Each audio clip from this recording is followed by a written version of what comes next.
In this episode, I'm with Naveen Jain, the GOAT of starting and scaling businesses. The minute you say something is impossible, it simply becomes impossible for you and not someone else. Dream so big that people think you're damn crazy. So the difference between a cult leader and an entrepreneur, when you start a company, all you have is your idea and a vision. And people follow you because they believe in you. Cult leader keeps that loyalty to themselves. A great entrepreneur passes that loyalty to the purpose and says, we all in it for that. Life is your best mentor. Yeah. Life never stops teaching. We stop learning. Yep. Everyone wants to be great, but only few actually get there. And I'm on a mission to find out what all the greatest have in common. I've traveled tirelessly to find, sit down, and talk with GOATs, people that are arguably the greatest of all time at what they do. Sales, marketing, advertising, business, podcasts, branding, you name it.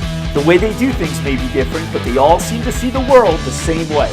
To them, success is not only achievable, but inevitable. And we'll get inside their heads as they share their expertise with me each week.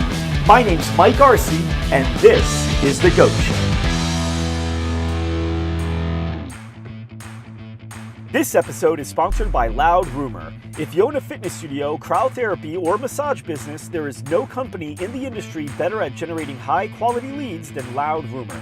In just the last 2 years, Loud Rumor has worked with nearly 1,000 fitness and wellness companies and won ranking Arizona's Ad Agency of the Year in 2017. Getting more paying members in the door can be tough. Let Loud Rumor do the heavy lifting and get new people in your doors every day. Go to loudrumor.com and learn more. Also sponsored by Agency GSD. Starting a digital agency was definitely one of the best decisions I've ever made. Building it, however, was a lot more challenging than I expected. I always wish someone just gave me a roadmap that I could follow and just let me be a fly on the wall at the successful agencies out there so I could really see how it's done. Agency GSD allows you to do just that. Stop playing small and visit agencygsd.com to learn how to help hundreds of clients get it to 7 figures and be extremely profitable along the way. Again, go to agencygsd.com. Hello, everybody. I'm Mike Arce, and welcome back to another episode of The GOAT Show, where we interview people that are arguably the greatest of all time at whatever it is that they do. And today I'm here with Mr. Naveen Jain, the GOAT of starting and scaling businesses very quickly. Naveen, welcome to the show. It's an honor and pleasure to be here. The honor is all mine. I've been following you since I first heard you speak, which was, I believe, at Thrive last year. That might have been the first time. And then since then, I've just noticed your message to the world has just been getting so much more picked up and shared by others. People really appreciate the stuff that you're sharing. And so it's like, yeah, you're sharing stuff, but all these other people that I like and respect are sharing your stuff too. And then just I gravitated towards you. And so I'm really happy that we're sitting down here because I've got so many questions to ask you. Please go. Good. Okay. So, you know, the more I learned about who you were and what you've done, I've learned that you have a really great grasp on business, life in general as well. And just like you look at things just a little bit differently, and you started a lot of businesses. And I think it's less than 3% of people are ever able to get a business to $1 million in revenue. And I mean, it seems like it's kind of a non-optional thing with any of the companies you start to go into the millions or sometimes billions. So I want to talk about the certain things that you're working on, just to hear how you think about your current businesses that you're really focused on today. But what do you think makes it possible for you to not just start a business, but to immediately get into a really great place? So first thing is, if you start a business simply to make money, it's almost guaranteed that you're going to fail at it. So think of it like making money is like having an orgasm. If you focus on it, you're never going to get it. So you just have to enjoy the process of what you're doing, and everything else comes in. And that means you start with the goal of what is it that you're trying to do. If successful, could change the trajectory of how humanity is going to live. If you can find something that if you are able to get there would change the lives of 1 billion people, there is just no doubt you're going to create a $10 billion, $100 billion business. And that's where you really focus on is what would it take to help 1 billion people live better at whatever you do.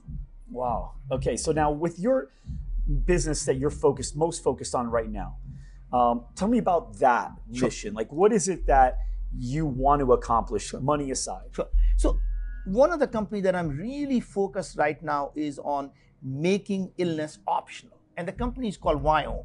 And as you know, the Indians cannot pronounce the word V as in Victor. So I probably say Viome and you're thinking, I have no idea that means. That's V as in Victor, I-O-M-E.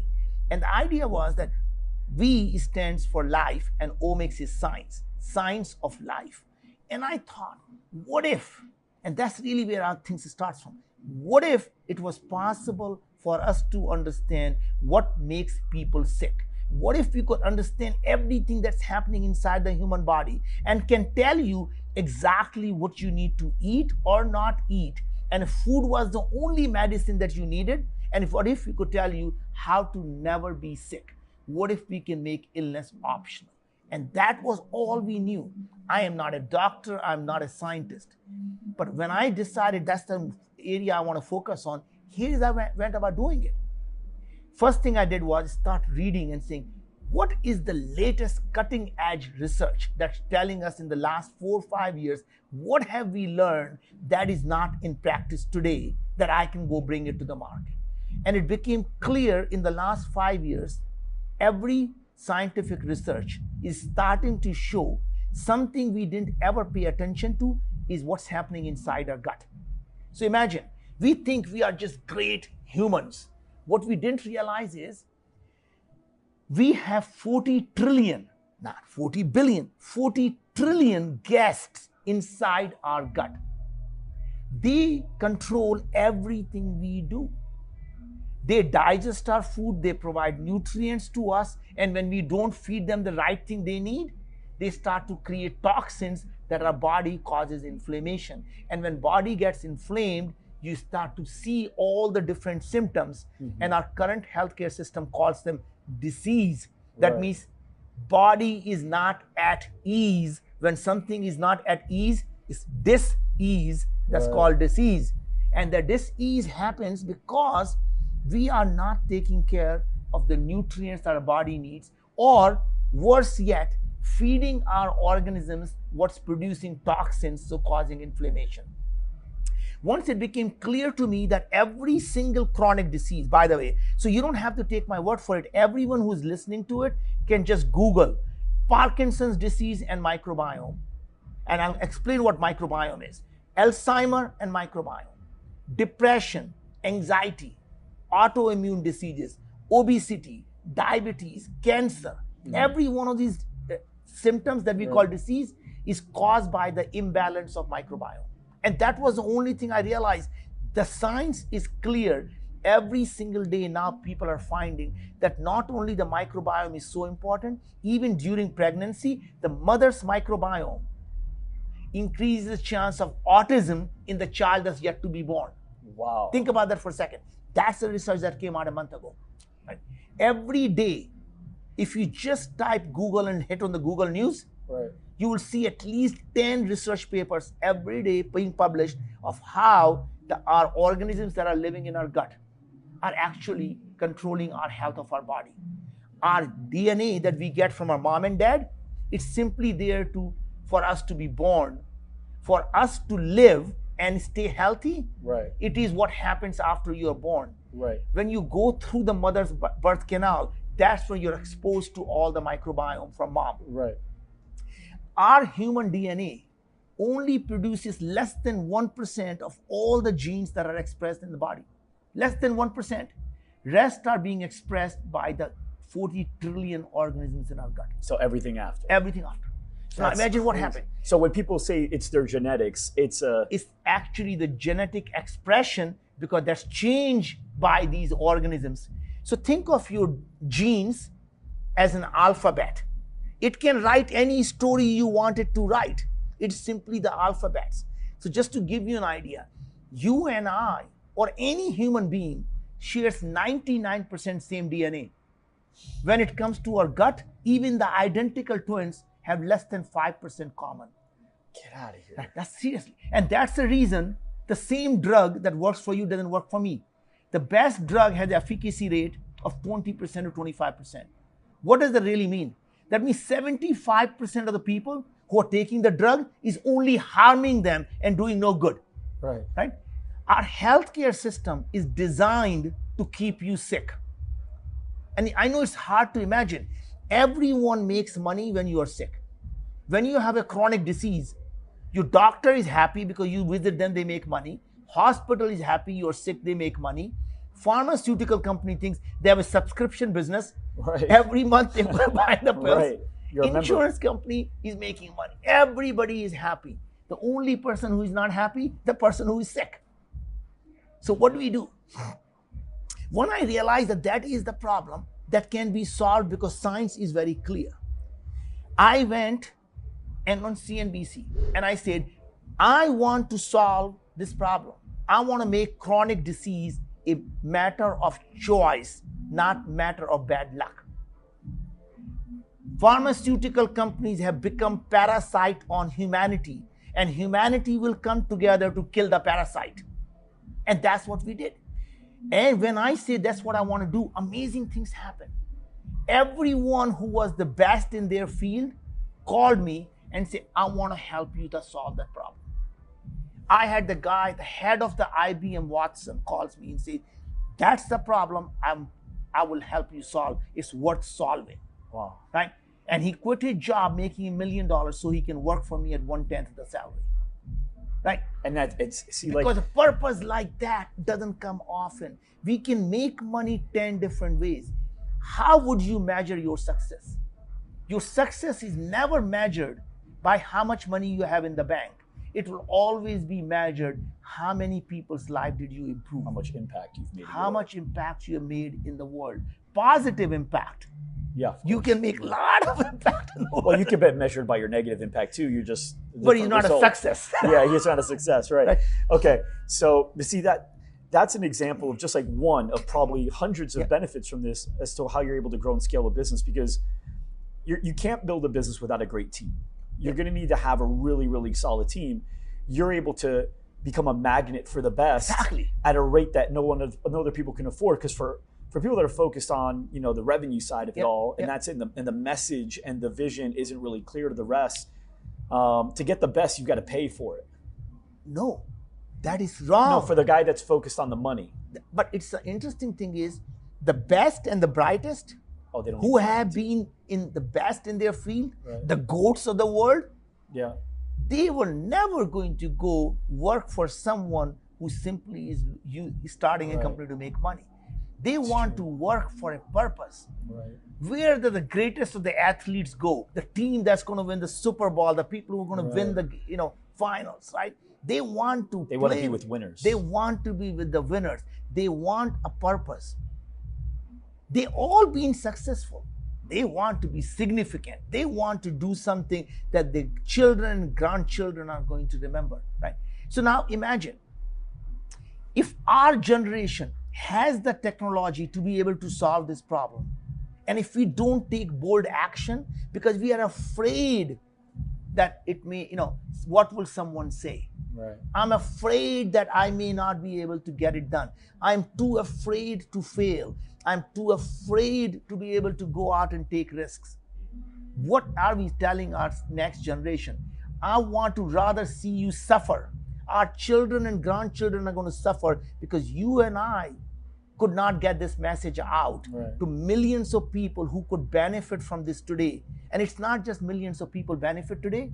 When million people come together and we get all of that information of what makes people sick, it helps the next billion people not to be sick. So, everything we do, we understand what's happening inside. We use artificial intelligence to find out why is he sick? Why is it going on? And the more people who can come together, the better the artificial intelligence get. And all it takes is a couple of million of us to say, enough is enough. I am no longer going to be victimized by a healthcare system. I'm going to go out, take a control of my own health. I'm going to become the CEO of my own health. And you know what? F them. And I'm going to get better because I don't want to be sick anymore. And here's why you stay sick. Every pharmaceutical company, when you have a chronic disease, They never want to know what's causing that disease. They simply want to suppress the symptom. Right. Right? You have an autoimmune disease. They don't care what's causing autoimmune disease. You know what they do? They give you drug to suppress your immune system. Think about it for a second. Wow. They say, let's suppress the immune system because that's causing problem. No. Problem is somewhere else. It is what the symptom is. Treating the symptoms, not the cause. Not the cause. So what happens? You suppress the immune system now.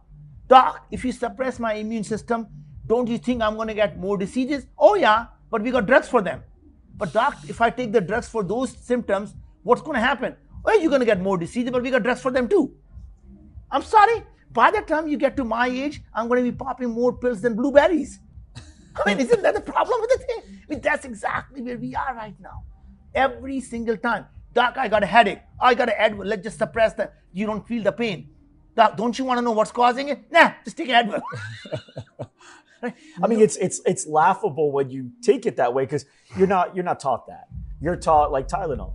That's it. Like, and here's why. The doctors, it's not the doctors are bad people. When you go through the medical degree, you're taught not about nutrition, not about how the human body works. You're taught about symptom, drug. Did you hear that symptom? There's a drug for that. Right? Every time. Here is a symptom, doc. There's a drug for that. Wow. It doesn't matter. All they have become is a salespeople for pharmaceutical companies. That's all they do. That's pretty much it. That's all they do. All their life. That's all they're taught. That's all they do. Now imagine, what if you and I could figure out what is going on inside our body? And what if we didn't have to take any drugs? What if all it was simply the personalized medicine that we call food? 3 times a day. You and I both take food every day. What do you take? What you like. What I take, what I like. It's personalized.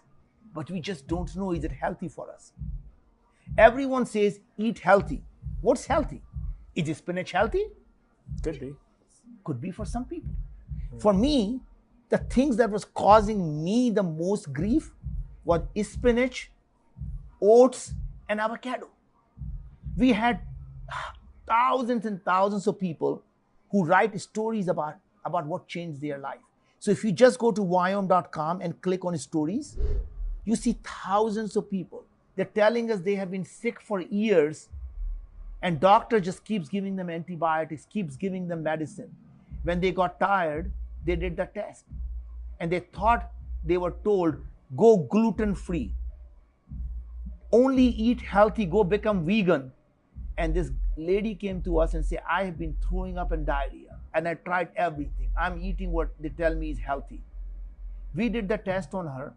Turned out the things that was really the most harmful was broccoli and corn, because she was eating gluten-free and she thought broccoli and spinach and corn were good for her. And that is exactly what was causing her the thing. When she stopped eating those, 3 weeks later, all her symptoms went away.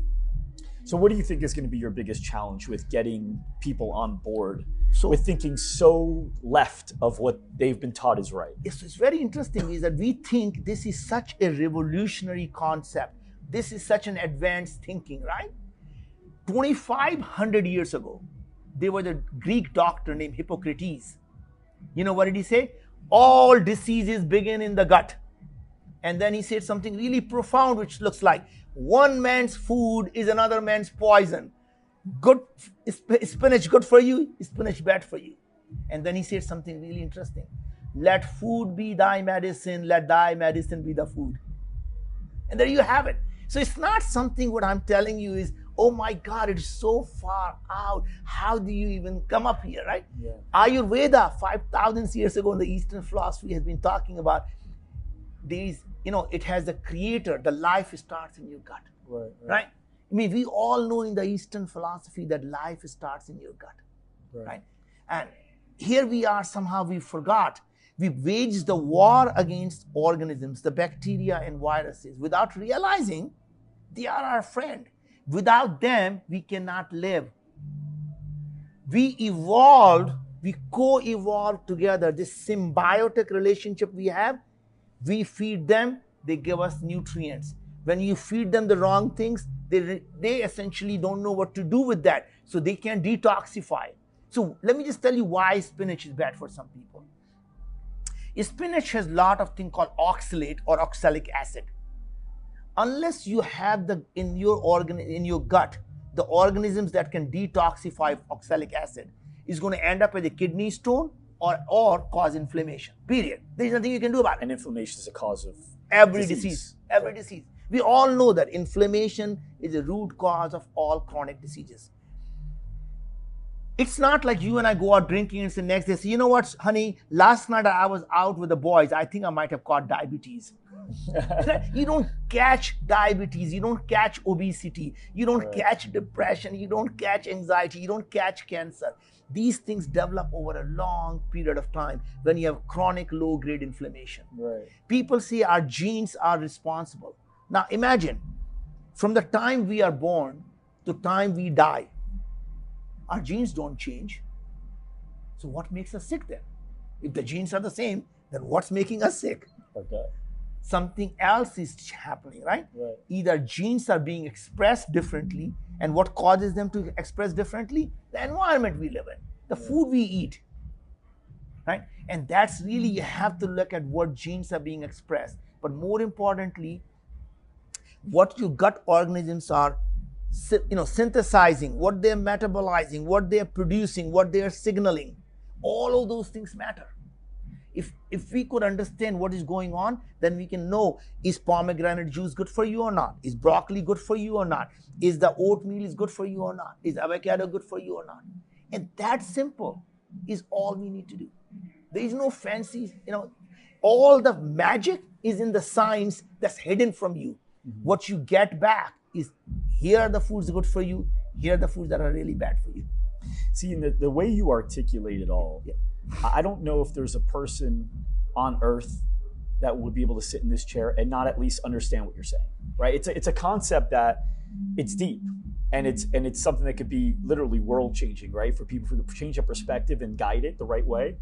You articulate it very well, and I think that's another reason that you've been able to be so successful. You're so passionate about it, and you probably share your thoughts out loud with people so much that you find ways to get to a point where you can articulate that vision and that dream so well that you get people on board with you. But here's the thing, dude. I'm the village boy here. English is not even my primary language. Well, where did you start? Tell me about, like, who is Naveen Jain? Where were you born? So it's, first of all, that's just such an uninteresting thing, because people who are listening to it don't care. They want to care about what I think. They don't care about what my habits. They care about mindset. But I like knowing how that person, because at the age of 5, were you thinking differently, or were you thinking like everyone else? And then was it something that clicked at one point that got you to go, why am I thinking this way? So that's what I care more about. Now, I don't know if I need, like, did you grow up in a single apartment, Yeah. So the interesting thing really is, that is really the story being rewritten. There is never a time in anybody's life, very few times, there is a change that happens instantly. It's a continuum. Your thoughts are developing, and you get more people with a similar thoughts, and your thoughts are evolving. So think of your ideas and thoughts that are constantly having sex and evolving, and the children are forming. And those are the things you constantly are developing. So it's not one single thing that happens. That's the last straw that breaks the camel's back. It's never the straw that was the one that did. It was all the combination of things, right? So every time you interact with someone, whether you like it or not, your mind is changing. It's evolving. Every time you hear someone, your new knowledge is forming, and your thoughts are evolving. And one day you wake up and say, I think like that. And you say, what happened? It's because of all the people I've been interacting with. And the interesting thing that happens is, as you are evolving, you start to interact with a different set of people, and they change your things further. And you constantly are changing the people that you enjoy being with, because as you evolve, you set up a new community, new group that people you like. So we're essentially a collection of experiences, and I speak the way I speak because of that. I think the way I think because of that. Everything in your life that has happened to you is what made you who you are. The things that worked out, the things that did not work out. You did not fail. People only fail when they give up. Every idea that works or does not work is simply a stepping stone to the next idea and different idea. So let's say you and I, as an example, right? Let's say you're the type of person that says, I'm going to change the entire world's thought or mindset on illness, and I'm going to teach them that it's optional. People are going to know that by this time. Yeah. And how do you go about doing let's say I am the other person where I say, that can't be done. Yeah. Are you saying that the reason that I think that is not because I have a certain personality assessment of genetics, it's more of whatever I've collected along the way up until this point, and whatever you've collected up until this point has caused you to see the world differently? That's right. So the thing is, the minute you say something is impossible, it simply becomes impossible for you and not someone else. Right? And the more people who come and tell me this can't be done, all that tells me is there is no one else who's competing with me to do it. I got to feel to my own, right? And because only person who has to believe in it is you. That's it. And if you believe it is possible, you can make it happen. It all starts with one person. That's all it takes. One person to say, enough is enough. I'm going to go change it.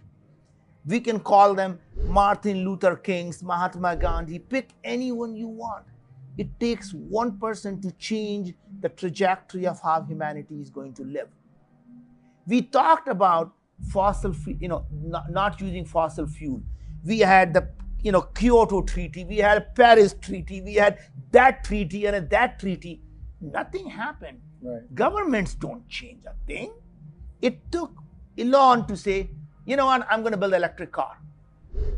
Elon, you're crazy. In last 60 years, there has never been a single car company that has ever been created. Right. And you're going to create an electric car company? Right. You're crazy. Today, he is valued more than Ford and GM. Of course. What happened? It took one person to say, it can be done. Right. That's and he sets big visions, very lofty visions. And that's it. So my point is, that magnet that you described is what it takes. When you have a vision that can change the world, you attract the best and the brightest to come and help you realize that vision. So now if we're saying, like you said, there's never an incident that changes you. It's not like, oh my God, that happened, therefore I'm this now. Yeah.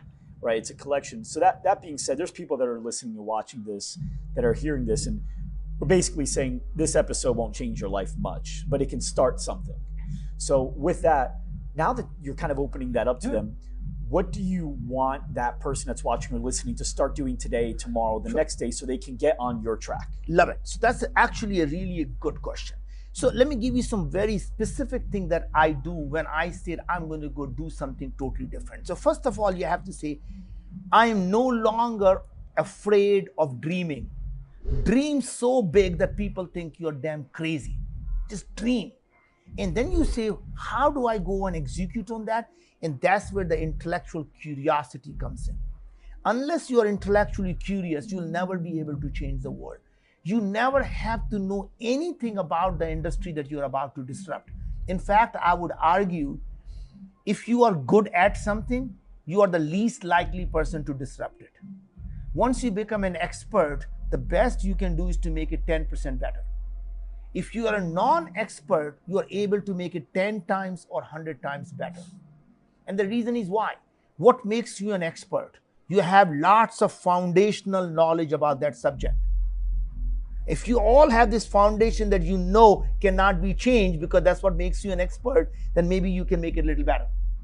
When you are outside that industry, you come and says, that whole foundation can be shaken and we can rebuild a new foundation, and then you have a completely new way of looking at it. Right? If I'm a doctor, all I know is, do you have a better drug? I give my guys Lipitor. Do you guys have a better drug from the Lipitor?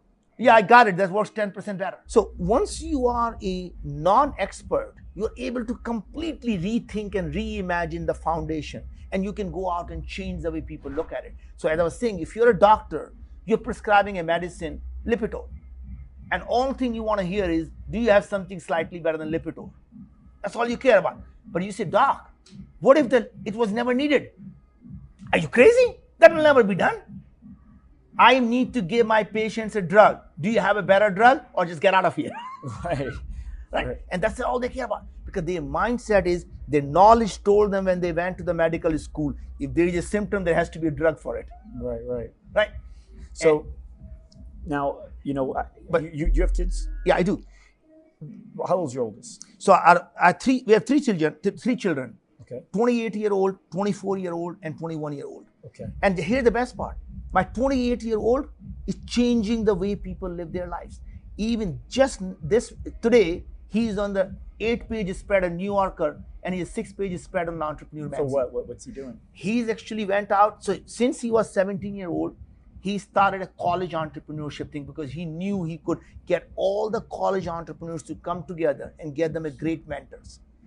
When he graduated from Wharton, he started a company. He sold that company, and now he's helping every young entrepreneur with one single goal.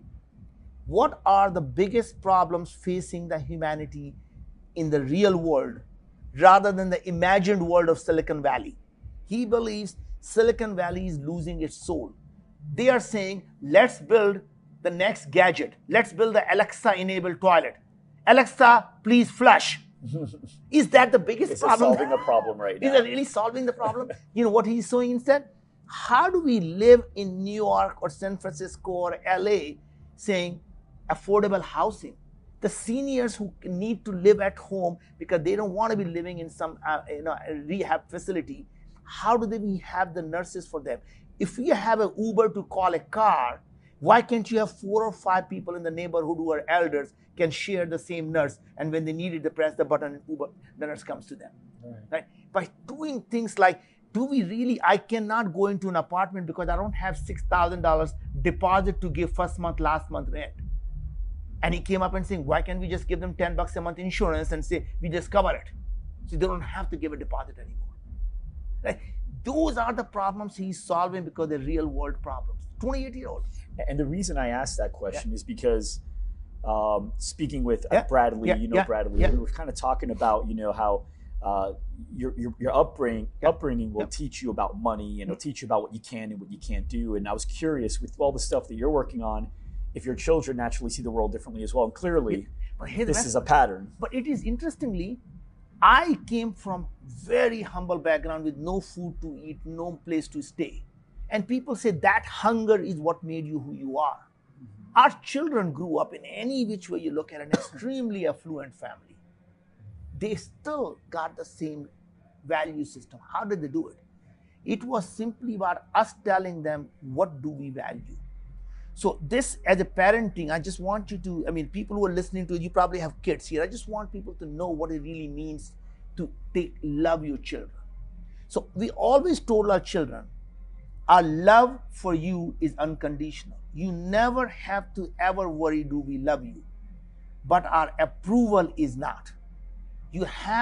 I will never tell you I'm proud of you unless you do something that makes us proud. But we'll always tell you I love you. And that was the thing they will ask, Dad, what would make you proud of us? And I say, what will make me proud of you would be if you are able to impact more people's lives than I did. That will make me proud of you. Guess what happened? When they were young, they told me, whatever, Dad. But they remembered what makes Dad proud. So when I send them a text and say, Uncle, I'm really proud of you. He said, Dad, that's all what I'm doing for. I want the society to get better because I know I want to make you proud. And as good as he is, by the way, his sister gives him run for his money. His sister graduated from Stanford STEM fellow, Stanford Mayfield fellow. She's the UN ambassador for United Nations for women empowerment. And she's running a company now as a head of products for removing gender bias in hiring, removing all gender bias, because she wants to make sure that every single woman has the same chance of getting hired as men. And because she cared about it. And our youngest one is a senior at Stanford. Right?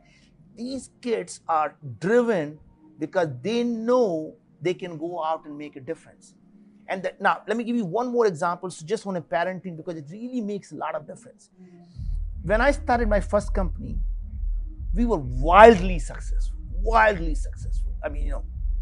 My first company went on to become a $35 billion company. The only reason I'm saying is I was young. The easiest thing for me to say would have been, oh, my kids are really young, I want to go spend time with the family. And imagine now, that was from my side.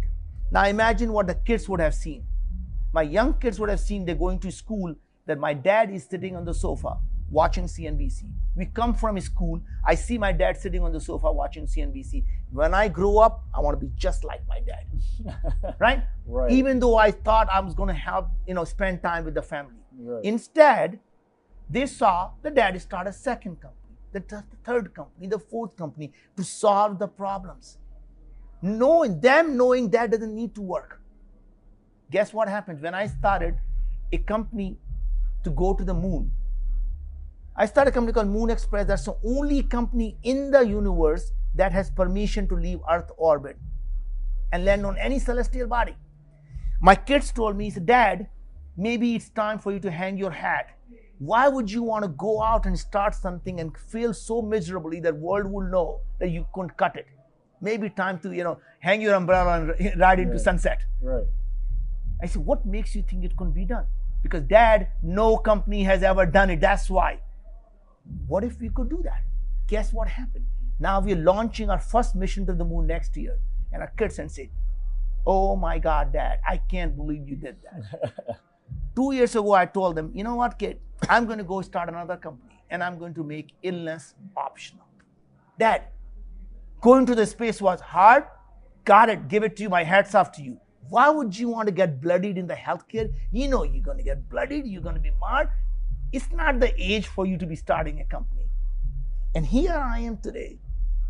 Not day in, day out, they come back and say, Dad, I don't know what you do. I get more text messages from my friend. Can you hook me up? My dad, my gut hurts.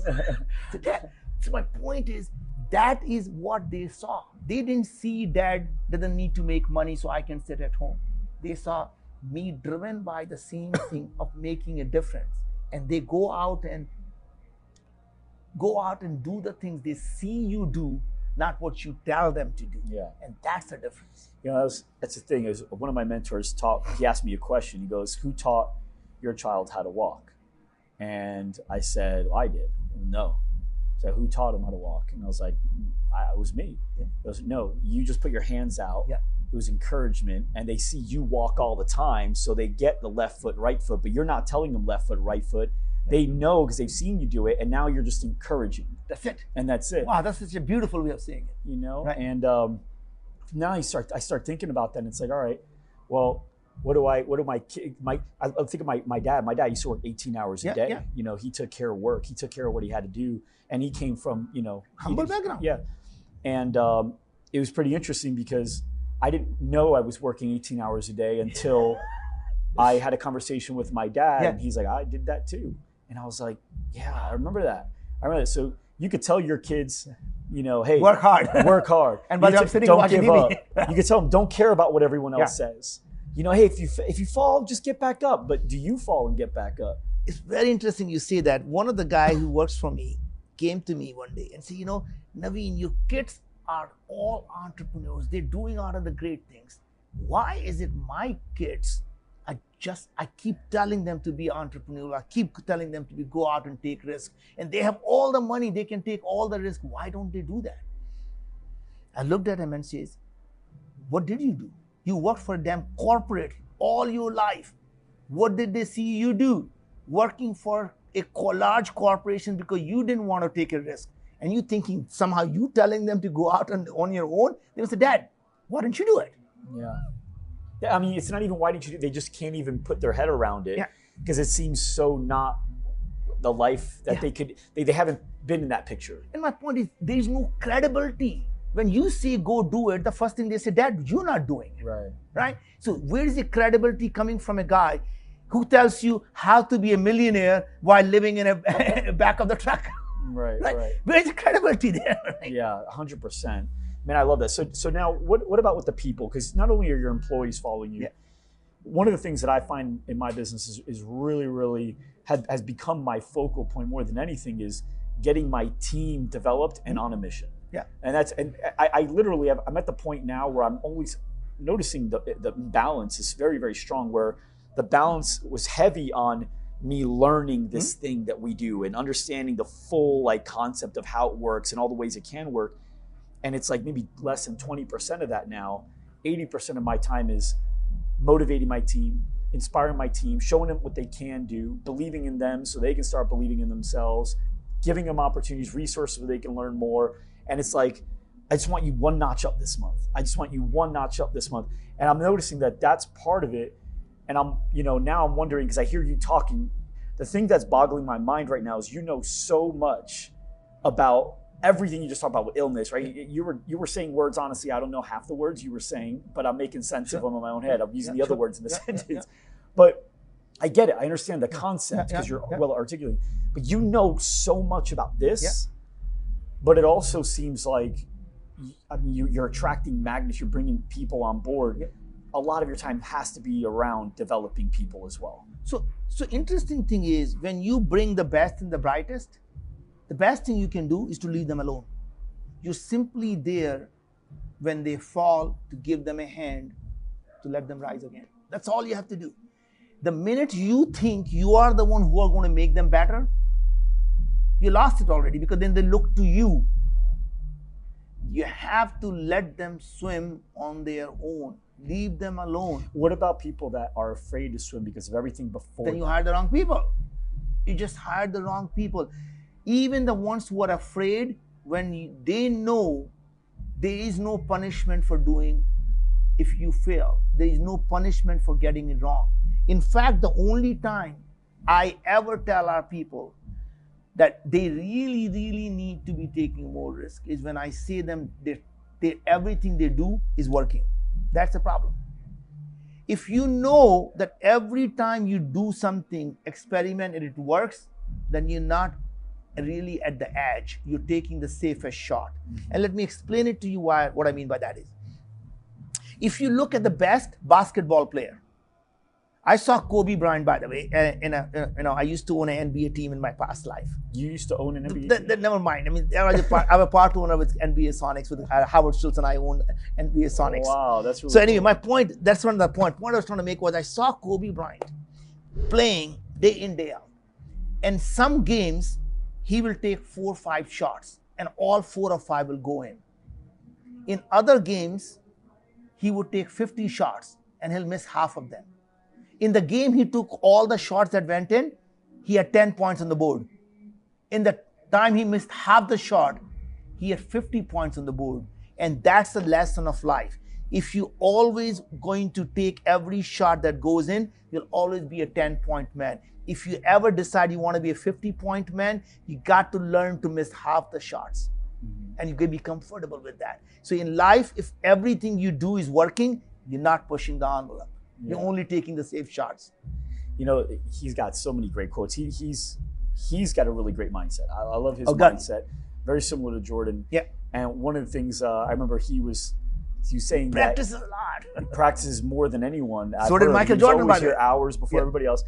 But a teammate was mad with him, and he said, how come you weren't passing the ball? He goes, if you go back to the tape, I passed the ball the whole first and second quarter. Yeah. You guys weren't making the shots. I could miss those too. I'm going to take them.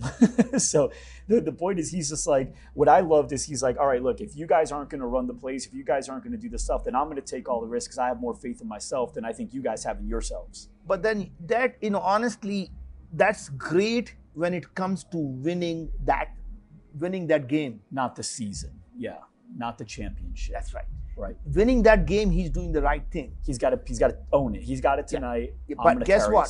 Now he has shown his team that he doesn't have a faith in them.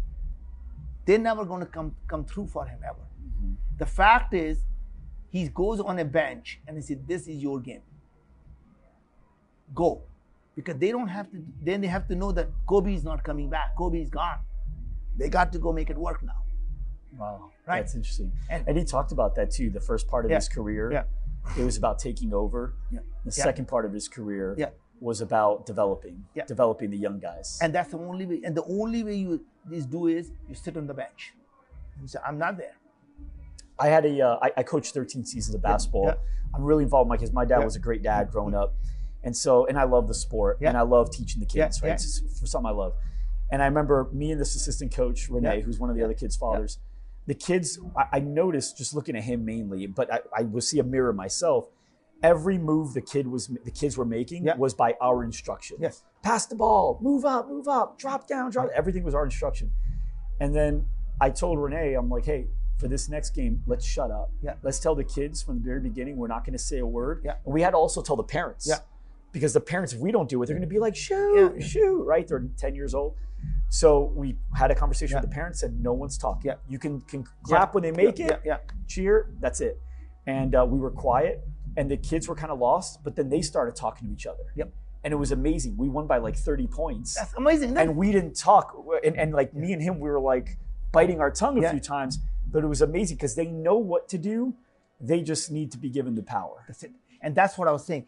To develop an amazing team, you got to let go. So the difference between a cult leader and an entrepreneur, when you start a company, all you have is your idea and a vision. And people follow you because they believe in you. Now, that's what the cult leaders do. What the difference is, a cult leader keeps that loyalty to themselves. A great entrepreneur passes that loyalty to the purpose and says, guys, we all in it for that. One day I won't be here because when I'm out there, someone is going to throw rocks at us or they're going to shoot the bull at us. If I die, the purpose stays alive. Right. We all are going for that. It's not me anymore. It's the goal. Right. And that changes everything. And then everyone is going towards the purpose. And the cult leader says, it's me, I am your boss. I'm going to tell you what to do. Right. I lead you. Right. An entrepreneur says, I am simply a team player. Just like you. You have your game to play, I got my game to play. But one day I'm going to be gone and there'll be a new player in that seat. Yeah.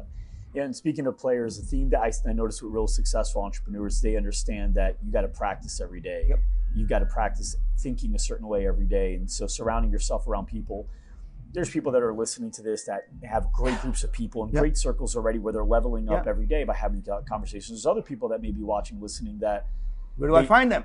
Yeah, how do I begin that? So what's your advice to that person that says, you know what, I'm on board. Yeah. Where do I start? So first thing I would do would be to start listening to podcasts like you put together. I mean, this is watching the greatest of all times. I mean, you learn a lot from these people. So you don't have to make the same mistakes again. Then what I do is I use my Twitter for all the knowledge. I set up my feeds as a personalized list, and each list is for a specific purpose. This is for me to understand microbiome. This field is for me to understand cancer. This field for me to understand neuroscience. And I take these fields, and every day when I wake up at 4 a.m., I'm spending my time learning about different It's like your subjects. newspaper. My newspaper. Right. But I learn about these subjects. And one feed is simply about the people I just absolutely respect and love. And everything they put any content, I watch them. Wow. And then little by little, You become. And then you start going to the events where these people are. like this one we're at. Like right here, right? Yeah. So you go to the events, whether it is, you meet people. So you see these speakers that you love and say, where are they? And they just chance, if you put, the amazing thing about the universe is, you put the intention out there and amazing things will happen. I went up to you. There you are. It happens. The same guy could say I didn't meet anyone. Yeah. Because he could have saw you or he could have went up to you. That's right. You could have the same different story, right? I went to this conference, I really didn't meet anybody. The other one's like, man, I met this amazing guy. We went to our suite and we had the best conversation about life and business. And that's all it is. It takes you to have intention and action. Right. Intention, it gets you to what you want, and action gets you to execute on it. Yeah, man, I've been wanting to have this conversation. Here's the thing, I was just telling Felicia this. You know, when you go to conferences, it's awesome, right? Because you get to hear people like you on stage. But the thing that I said is, sometimes like when I saw you speak, you go on to the next thing because you know you're speaking to a general audience. But sometimes I'm like, wait, dig into that a little more. Yeah. What do you mean by that specifically? And the reason I started this show is because I want to learn from guys like you, right? Because there's a way that you think. And sometimes the conference, the stage isn't enough for me. because I want more in that thing. You're putting your own conference together. This for me is a way for me to learn, and I get to share it with the world. It's really. And by the way, that is, I want to stop you right there, because I really want people to know that this man is doing it because he cares about you. He doesn't have to do this. He could just have a conversation with me and that would have been the end of it, right? But he wants to share with you, and that tells you something about who you are as a person. That you want to share that knowledge and share that, I would say,